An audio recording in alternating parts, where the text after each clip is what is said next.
Have you ever felt like you don't belong here? As if you're walking through a world your soul has visited too many times before? Have you ever wept over a wordless melody, a stranger's gaze, or a distant land you've never seen, but your heart aches for it like home? If so, you may not be just a regular person living a single life. You may be an old soul, and within you, something ancient is stirring. This is not just an article. It is a remembering, a return to the place your soul once began, to understand, to awaken, and to walk once more the sacred contract you signed with the universe long before you were born. An old soul isn't defined by biological age, but by spiritual depth. They've lived many lives, learned many lessons, and often carry a wisdom far beyond their years. They feel things deeply, see through illusions, and often walk through life with a quiet sense of sadness or longing. In Indian philosophy, this is known as Atman, the eternal soul, cycling through samsara, reincarnation, to evolve and return to source. In Jewish mysticism, Kabbalah, it's called Gilgul, the transmigration of souls returning to complete unfinished sacred work. The ancient Greeks believed in anamnesis, the soul's recollection. Plato taught that learning is not discovering something new, but remembering what the soul already knows. An old soul is not only one who has lived many lifetimes, it is one who chose to return, to serve something greater than themselves. They are the chosen ones. And in each rebirth, the memory of that choice lives on, faint but unforgotten. There is a strange and powerful story about Carl Jung, the great psychologist. As a young man, he dreamt of walking through an ancient house. Each floor belonged to a different era and time.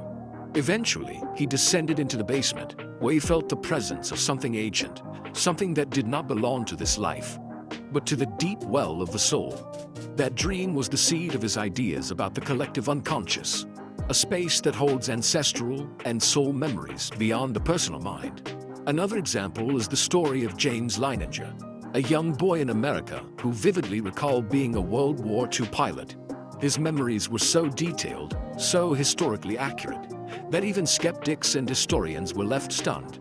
The chosen ones often carry signs like this, memories that don't belong to this lifetime. They feel pulled toward foreign cultures, languages, or places they've never been. They dream of lives they've never lived, and cry for wounds they've never known. Awakening isn't always gentle. It is a bell that rings in the stillness of night, and once you hear it, you cannot unhear it. Ask yourself, have you always felt older than your age? Do you absorb the emotions of others like your own? Have you experienced great loss, change, or pain early in life, as if your soul had no time to waste? If yes, then maybe, just maybe, you are beginning to remember, not to romanticize the past, but to reclaim your path. You did not come here to blend in. You came to change something, to carry a light you've long held in lifetimes before. To be the chosen one isn't a title, it's a calling, for those who dare to live with an awakened soul. And if you've made it this far in reading, perhaps your soul has already heard that call. The memory of past lives doesn't come to confuse you.